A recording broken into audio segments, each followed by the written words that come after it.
Hello, and welcome to this first episode of What Does This Package Do? I'm your host, Nafil, and throughout this series, we're going to explore some of the packages in both the Python standard library as well as popular libraries in the Python ecosystem. Today, we are going to take a look at the collections package and specifically a certain function called namedtuple. But before we get there, let's get ourselves into a situation where we actually need to use it. So let's start off by creating a couple of contacts. A contact is essentially an email, their first and last name, and the country where they mostly lived. So here we have James Bond, Marie Curie, and Morgan Freeman. We are now going to loop over these contacts, trying to access their different attributes and trying to print them out. We are just going to try and send them a simple hello message with their first and last names, as well as mentioning their email address. If you notice, we have to remember what index the information that we need is stored at, and this can be a real headache to remember when you are dealing with a lot of code.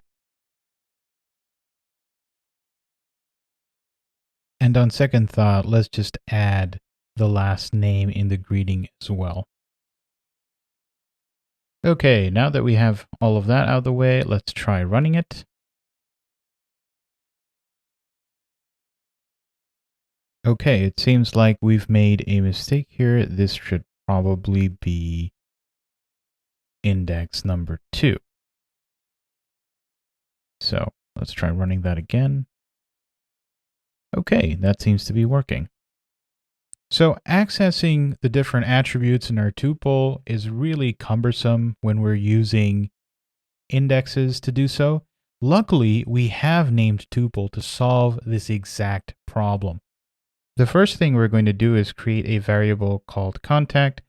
Now, contact is going to have a capital C because we want to treat it like a class.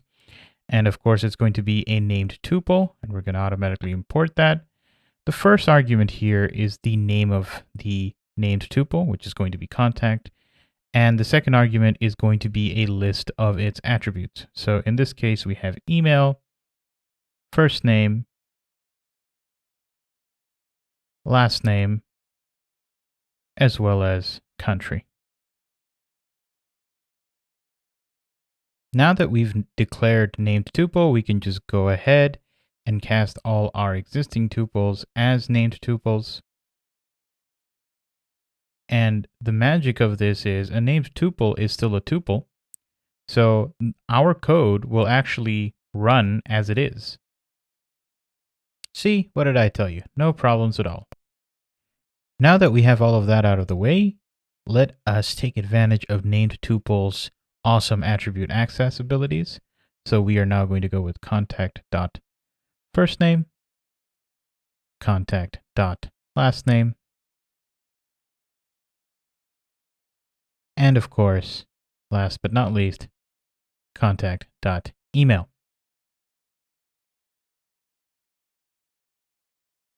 Let's go ahead and run that. And boom, we have exactly what we were looking for.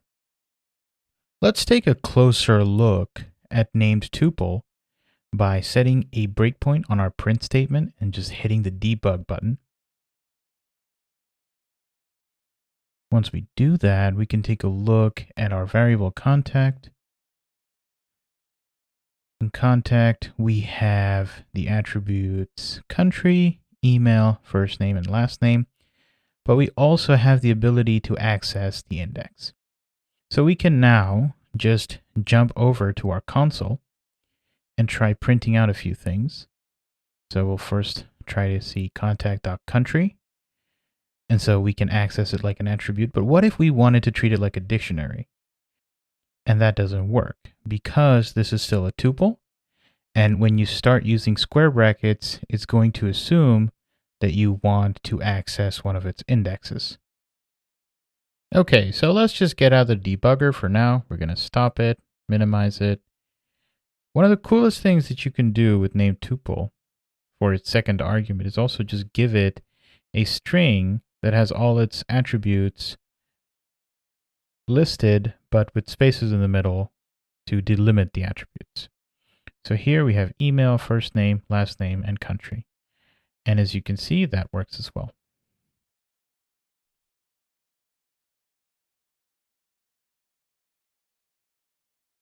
Now, at this point in time, you might be asking, couldn't we just have used a dictionary? And the thing is, dictionaries actually take up a lot more space, and we are going to demonstrate that in this console.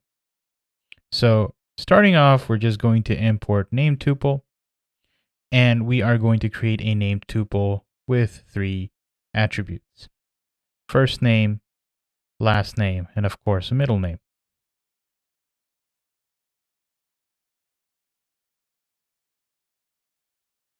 And we are going to compare that with a dictionary with the same attributes: first, middle, and last. So starting off, we're just going to create a named tuple called John, and that tuple is going to have 3 values and its 3 attributes. So John.firstName, or John.first, John.middle, and John.last.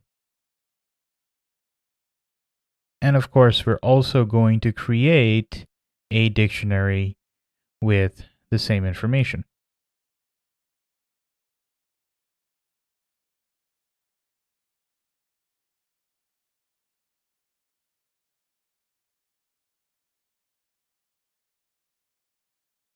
Now that we've created it, let's just call it n.